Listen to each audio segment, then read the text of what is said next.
Assalamualaikum emme, yaxshimizlar, armonglar. Navbatda ham dazimiz yine bugungi ishlarni bitirdik, xudo xolasa. Elishda ham dazimiz yine 4 xonasini noto'g'ri tartib berdik. Videoni ko'rishdan avval kanalimizga obuna bo'lib qo'yinglar va birdan like'larni bosib qo'yinglar. Biz ayamiz 5.50 ga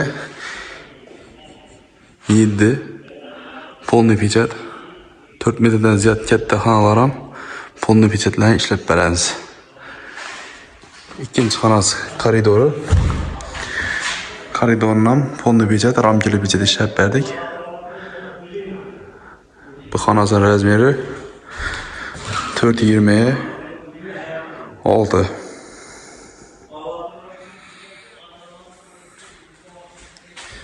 Navbatdagi xonasi ayvon.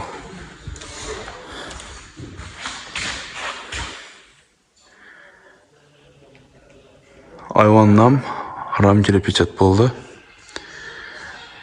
O'rtada lyustra gullari bilan.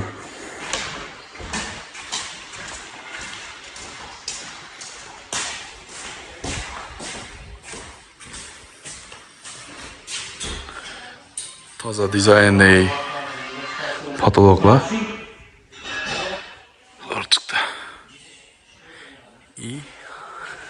Dimoxotlari bilan. Stenadan tortilgan, diyordan tortilgan patologlarimizni dimoxot o'rnatib beramiz. Hamma xonalarni lyustra ustunukkilari besplatniy bo'ldi. Murojaat etaverasizlar. Garantiyasi bilan qo'yib beramiz, xudo xolasa.